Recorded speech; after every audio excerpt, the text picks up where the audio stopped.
In the contemporary world, it's taken as a given that capitalism, with its free market and profit motive, is based on selfishness and produces selfishness, while socialism is based on selflessness and produces selflessness. Well, the opposite is true.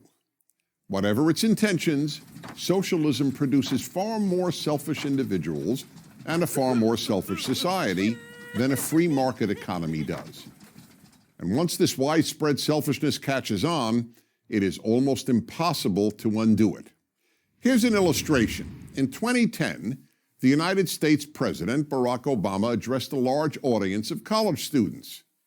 At one point in his speech, he announced that young people will now be able to remain on their parents' health insurance plan until age 26. I don't ever recall hearing a louder, more thunderous, or more sustained applause than I did then. Had the president announced that a cure for cancer had been discovered, it is highly doubtful that the applause would have been as loud or as long. But what were they so happy about? To be told that you can now remain dependent on your parents until age 26 should strike a young person as demeaning, not liberating.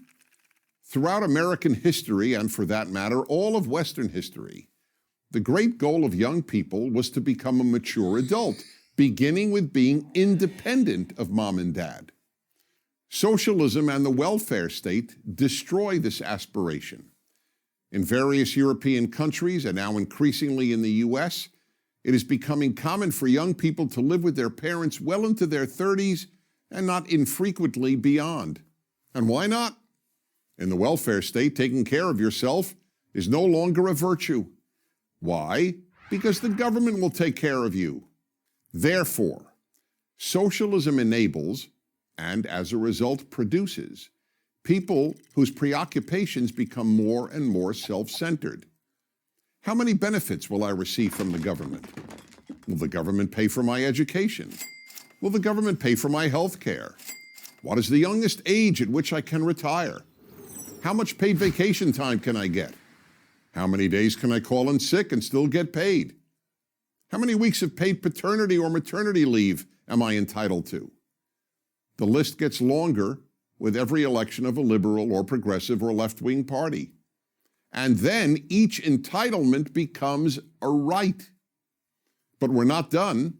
There are even more destructive effects of socialism. Entitlements create citizens who lack a character trait that every human should have: gratitude. You cannot be happy if you are not grateful, and you cannot be a good person if you're not grateful. That's why we constantly tell our children, say thank you. But socialism undoes that. After all, why would a person be grateful for receiving an entitlement? Who's going to be grateful for getting what they're entitled to? So instead of thank you, the citizen of the welfare state is taught to say, what more am I entitled to? Yet the left insists that it's capitalism and the free market, not socialism, that produces selfish people. But the truth is that capitalism and the free market produce much less selfish people. Teaching people to work hard and take care of themselves and others, and that they should earn what they receive, produces less selfish, not more selfish people. Capitalism teaches people to work more. Socialism teaches people to demand more. Which attitude do you think will make a better society? Assalamualaikum warahmatullahi wabarakatuh. Apa yang baru saja kita saksikan itu adalah sebuah fakta yang menunjukkan bahwa betapa sistem ekonomi kapitalis maupun sistem ekonomi sosialis itu saling menyerang. Nah, itu menunjukkan bahwa sesungguhnya cara mereka menyelesaikan masalah memang selalu berbeda. Nah, berikut ini kita ikuti penjelasan bagaimana penyelesaian atau sistem ekonomi Islam berbicara tentang problem ekonomi Islam itu sendiri. Problema dasar sistem ekonomi Islam. Sebelumnya kita juga sudah membahas terkait dengan problema dasar sistem ekonomi konvensional yang membahas tentang apa yang diproduksi, kemudian bagaimana memproduksi, dan yang terakhir adalah untuk siapa produksi itu. Nah, problema dasar ekonomi menurut pandangan ekonomi konvensional seperti yang saya jelaskan tadi, sebenarnya kesimpulannya adalah kelangkaan, scarcity. Bagaimana dengan ekonomi Islam? Masalah kelangkaan atau scarcity ternyata tidak dianggap sebagai problem yang mendasar dari ekonomi manusia. Itu dalam pandangan Islam. Menurut pandangan sistem ekonomi Islam, akal manusia mampu menyelesaikan problem produksi barang dan jasa tersebut. Mengapa kita dapat memiliki kesimpulan seperti itu? Marilah kita simak bagaimana dalil-dalil Al-Quran ketika berbicara tentang masalah tersebut. A'udzubillahi minasyaitonirrajim. Huwallazi khalaqa lakum ma fil ardi jami'a. Dialah Allah yang menciptakan segala apa yang ada di bumi untukmu. Kemudian di ayat yang lain, wasakhkhara lakum ma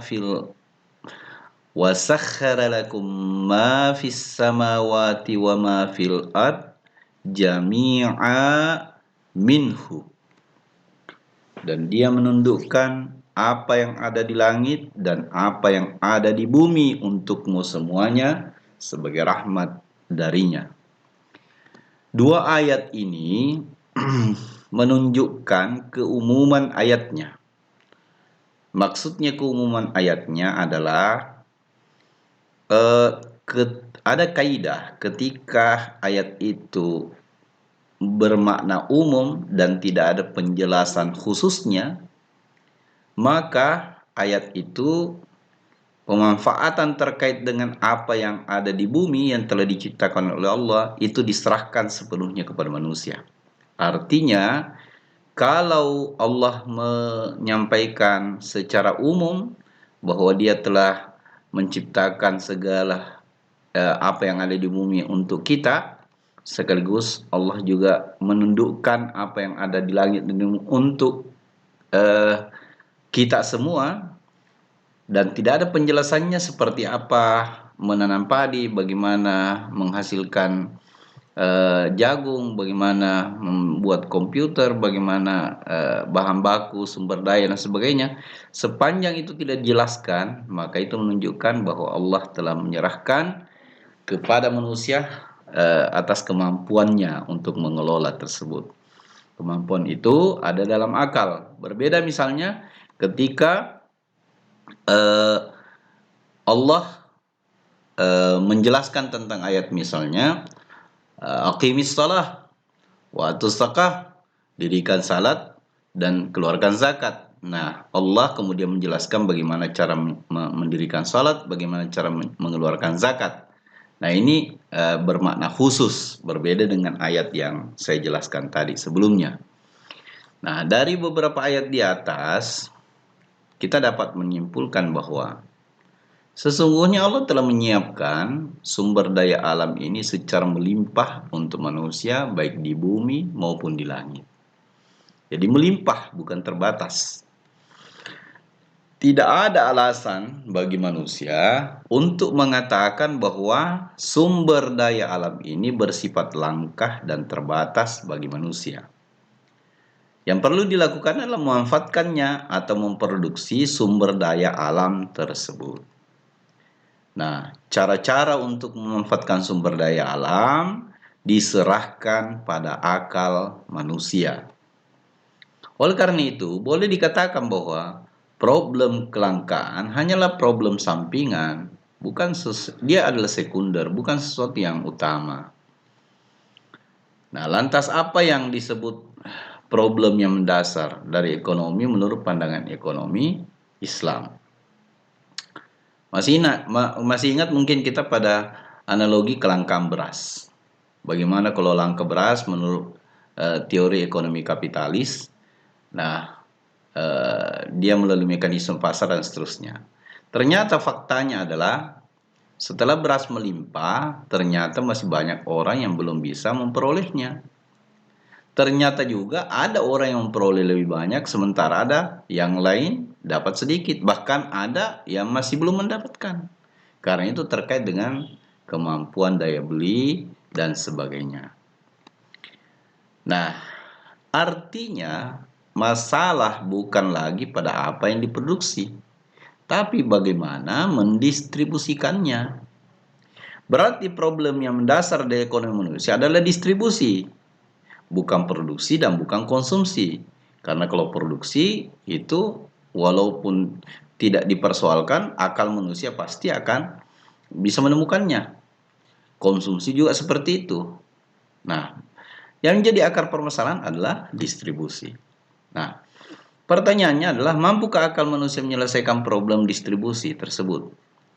Jadi ketika produksi, konsumsi, akal bisa menyelesaikan. Tapi apakah distribusi bisa akal menyelesaikannya? Nah, kita kasih contoh. Ada seseorang yang meninggal, kemudian meninggalkan harta warisan yang cukup banyak. Nah, nilainya kira-kira sekitar 100 juta. Ahli warisnya ada 10. Nah, sekarang kita disuruh atau diminta untuk membagi warisan secara adil.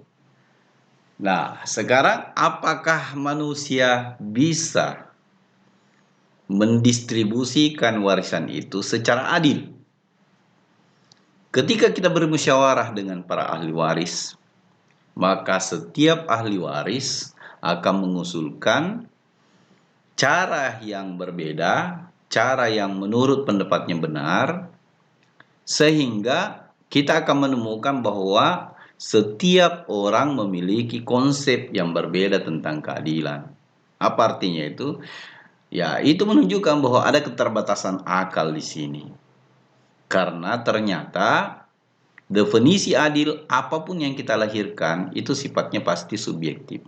Dan akal tidak mampu menyelesaikan hal tersebut. Oleh karena itu, manusia benar-benar membutuhkan kekuatan yang berasal dari luar akal manusia. Dari sinilah kita dapat memahami peran yang mendasar dari kehadiran sistem ekonomi Islam. Sebuah sistem ekonomi yang bukan berasal dari akal manusia. Auzubillahi minasyaitonir rajim. Kanan nasu ummatan wahidah faba'athallahu an-nabiyyin mubasysyirin wa munzirin wa anzala ma'ahumul kitaba bil haqq liyahkuma bainan nas fi makhtalafu fih. Manusia itu dahulunya satu umat. Lalu Allah mengutus para nabi untuk menyampaikan kabar gembira dan peringatan. Dan diturunkannya bersama mereka kitab yang mengandung kebenaran untuk memberi keputusan di antara manusia tentang perkara yang mereka perselisihkan. Jadi ayat ini menggambarkan bahwa karena manusia itu sudah berselisih, berbeda-beda, semua punya pendapat yang tidak sama, khususnya terkait dengan sesuatu yang tidak bisa diselesaikan dengan akal, maka Allah Subhanahu wa taala mengutus nabinya, kemudian nabi itu dibekali dengan kitab. Kitab inilah yang menjelaskan tentang apa yang mereka perselisihkan. Nah, oleh karena itu, jika persoalan membagi warisan seperti di atas ditanyakan, bagaimana warisan yang paling adil? Jawabnya, kembalikan saja keputusannya pada Allah dan Rasul-Nya, sebagaimana yang telah tertuang dalam Al-Quran dan As-Sunnah. Bagaimana mengalokasikan sumber daya alam yang adil? Ya, bagaimana mengalokasikan sumber daya alam yang adil? Siapa yang harus mengelola tambang? Siapa yang harus mengelola minyak bumi? Siapa yang harus mengelola hutan? Siapa yang harus mengelola air? Siapa yang harus mengelola listrik? Nah, jawabannya sama. Kembalikan saja kepada keputusan Allah dan Rasul-Nya. Maksudnya itu sudah ada aturannya dalam Islam. Nah, bagaimana kita dapat menyimpulkan bahwa sistem ekonomi Islam hanya akan menyelesaikan problem distribusi barang dan jasa secara adil, bukan problem banyak sedikitnya barang dan jasa, sebagaimana di ekonomi konvensional. Jadi kita harus memproduksi barang dan jasa dalam jumlah yang banyak agar bisa didistribusikan ke setiap orang. Ternyata bukan seperti itu yang dimaksudkan dalam sistem ekonomi Islam. Ya, kita cari contoh ya, contoh ayat dalam Al-Qur'an, wa ahallallahu al-bai' wa harrama riba. Padahal Allah telah menghalalkan jual beli dan mengharamkan riba. Nah, apa yang kita bisa dapat dari ayat ini? Ternyata ayat ini menjelaskan tentang halalnya jual beli dan haramnya riba. Ini adalah persoalan transaksi. Ini adalah persoalan perpindahan barang atau perpindahan jasa. Jadi perpindahan barang dan jasa itulah yang disebut dengan distribusi. Nah, ternyata Allah tidak mempersoalkan berapa banyak yang diproduksi barang halal dan berapa banyak yang diproduksi ya terkait dengan urusan riba dan bukan riba. Nah, ini menunjukkan bahwa persoalan berapa banyak yang diproduksi itu bukan masalah, tetapi yang masalah adalah bagaimana mendistribusikannya. Jadi bagaimana mendistribusikan barang, melakukan jual beli, tetapi itu halal, sudah dihalalkan, bukan sesuatu yang diharamkan. Nah, sebaliknya tentang keharaman riba. Nah, dari seluruh uraian di atas, maka kita dapat menarik kesimpulan. Apa itu? Bahwa sistem ekonomi Islam lebih terfokus kepada transaksi atau distribusi barang dan jasa di tengah-tengah manusia.